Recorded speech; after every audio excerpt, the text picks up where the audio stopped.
She was born into a dynasty that worshipped incest like scripture, where bloodlines were more sacred than gods, and mirrors reflected not beauty, but blood. Cleopatra II was not merely royal.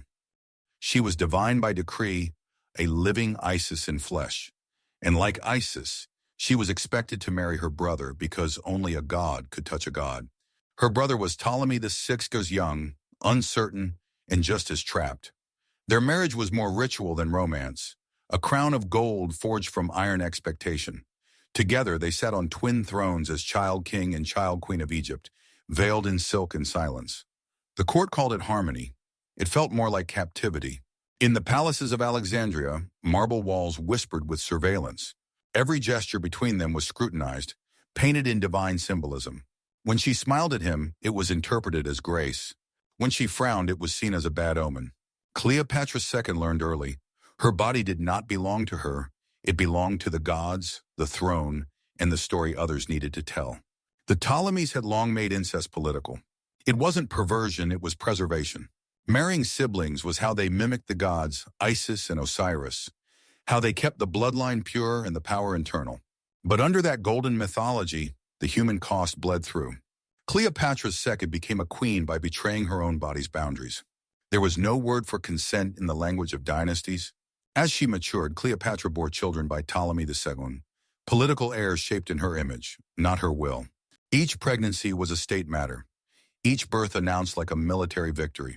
She became a sacred womb, a vessel of royal continuity, while the woman inside quietly disappeared. Behind the gilded reliefs of their family portraits, Cleopatra soon was dying not physically, but personally. Then the throne cracked. Ptolemy VI died suddenly, likely poisoned, possibly betrayed. The court was silent, but the marble walls trembled. Cleopatra had not just lost a husband and brother, she had lost her divine anchor. And in the wake of that death, another figure emerged from the shadows. Ptolemy VIII, her younger brother, her former brother-in-law, and her nephew. He was called Physcon, the bloated one, obese, paranoid, cruel. But beneath his grotesque exterior was something far more dangerous, ambition without empathy. And Cleopatra II, still shrouded in ritual and expectation, was pushed to marry him. Her grief had not even settled before she was crowned again, as wife, queen, and sacrifice. The marriage was a blasphemy even by Ptolemaic standards. He was not just her brother, he was her daughter's ex-husband. He was also her nephew, the son of her mother and father. Every branch of her family tree twisted into the same rotting knot. The line between family and flesh blurred, until all Cleopatra could see in the mirror was history swallowing her alive. This was not love. It was survival stitched in silk. Cleopatra II may have worn the crown, but Physcon held the blade. With his return came purges, torture, executions. He murdered rivals and mutilated dissidents. Cleopatra watched as her new husband reigned like a butcher, and yet she stayed, because leaving meant death. And so she adapted. She smiled in public, ruled in council, and slept beside a man who reminded her daily that love had nothing to do with marriage. At night she would walk the palace corridors, passing the murals of Isis and Osiris, sacred lovers, divine siblings. She had played their role, but no gods ever bled like this. To the world, Cleopatra II was a goddess queen who carried the torch of divine order. But in truth, she was a woman shackled by ritual, drowned in incest, and married not once but twice to her own blood. In her silence, she became sacred. In her obedience, she became untouchable. And in that untouchability, she vanished. Ptolemy VIII, the man history remembers as Physcon, the bloated, had a body swollen by luxury and a heart bloated with cruelty. Where Ptolemy VI had ruled with clemency, Physcon ruled with paranoia and rage. His return to Egypt was not a restoration. It was a declaration of war upon all who had once scorned him. And no one had scorned him more intimately than Cleopatra II, his sister, his former enemy, and now again his queen. The marriage was a grotesque spectacle. A woman who had buried one brother husband now stood beside a second, this one her nephew and her former son-in-law. Cleopatra II's face was as unreadable as a statue carved from alabaster. But behind that mask was something ancient and venomous. Not grief, not fear. Something deeper, something waiting. The court bowed. The priest recited sacred rites. But in the crowd, no one whispered of divine kingship anymore. They whispered of curses. Physcon's rule quickly devolved into nightmare. He launched purges within days of his coronation. Philosophers were executed for seditious thinking. Judges were hung from the columns of the temple courts. His own advisors were stripped naked and whipped before the court for speaking too freely. The Nile ran red not from seasonal floods, but from the blood of dissidents dumped into its sacred waters. Alexandria, a city of scholars and scrolls, became a graveyard of intellect. Libraries were shuttered. Debates were forbidden. Poets who had once praised the gods now praised the king's belly, hoping it would save them. It didn't. Cleopatra VII, once revered as Isis incarnate, was reduced to a puppet queen in her own palace. Her daughter, Cleopatra III, remained under Physcon's watchful eye, an implicit hostage and future bride. But it was not until the murder of her son, Ptolemy VIII, that the real horror began. He was barely a teenager, fragile, intelligent, and adored by the people. His bloodline threatened Physcon's claim, and so the boy had to disappear.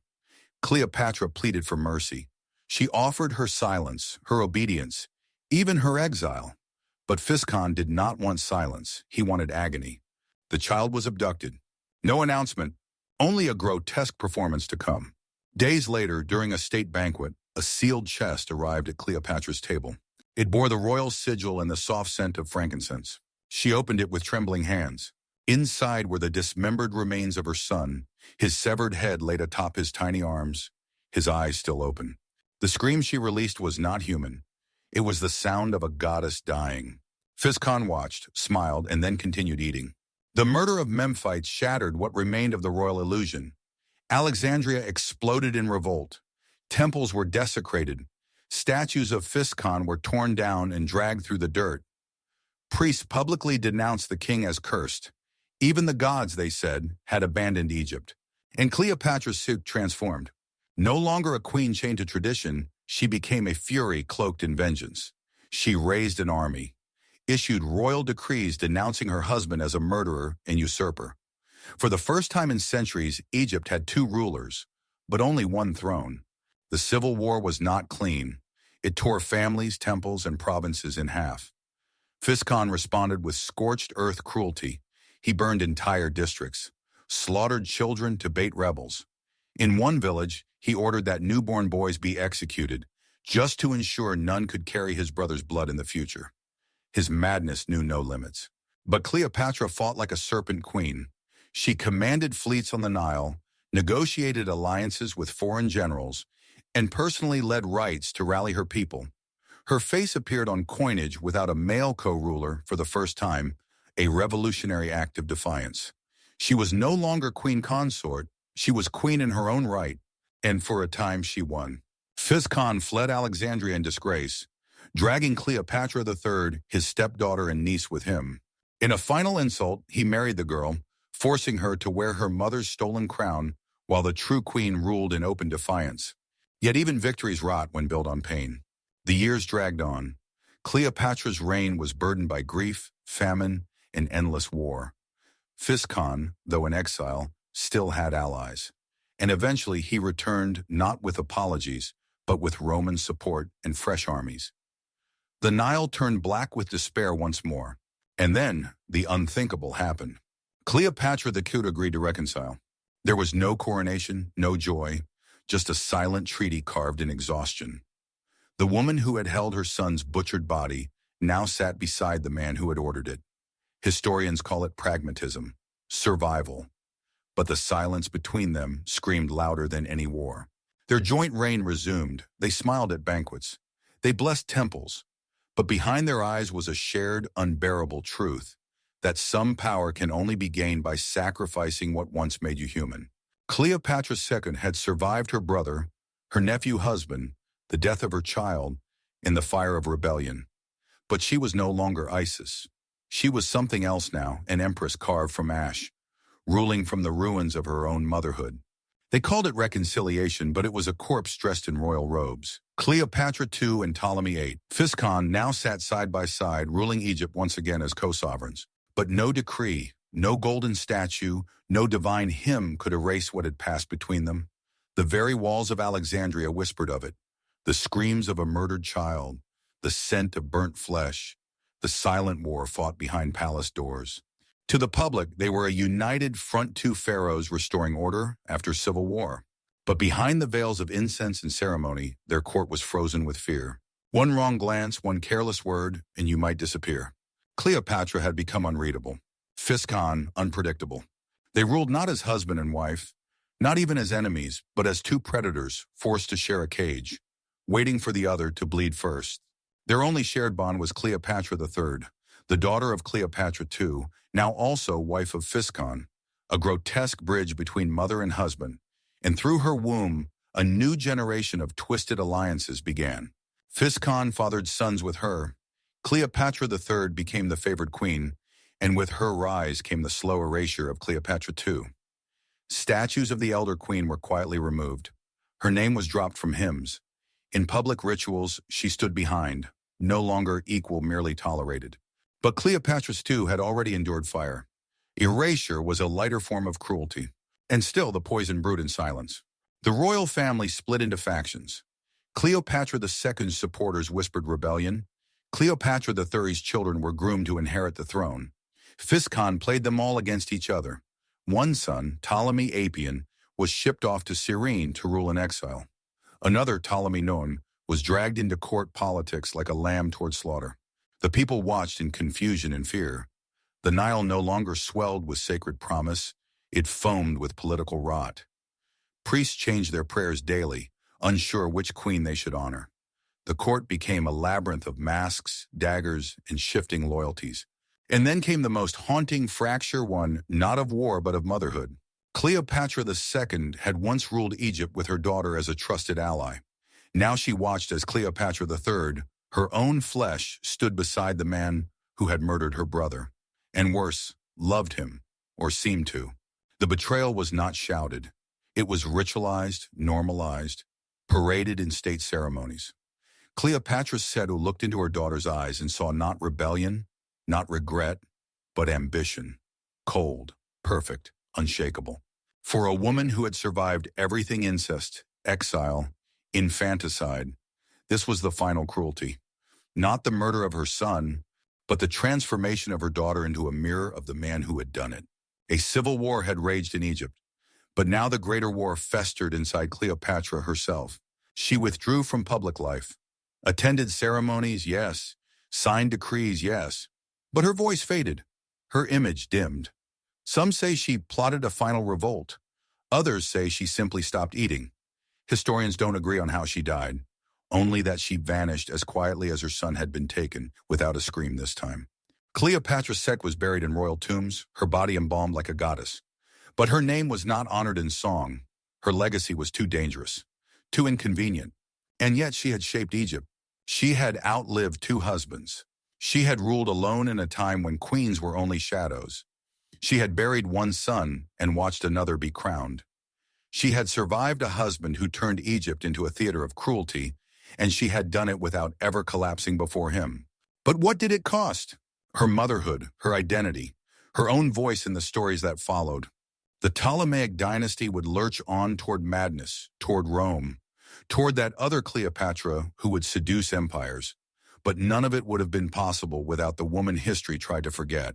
Cleopatra, the queen who married her brother, then her nephew. The mother who ruled through blood. The empress who lived through a reign of incest, betrayal, and fire, and whose silence, in the end, spoke louder than all the kings who came after her. In the end, Egypt forgot her name, but not her shadow. Cleopatra VII vanished from the annals of power like a smothered flame.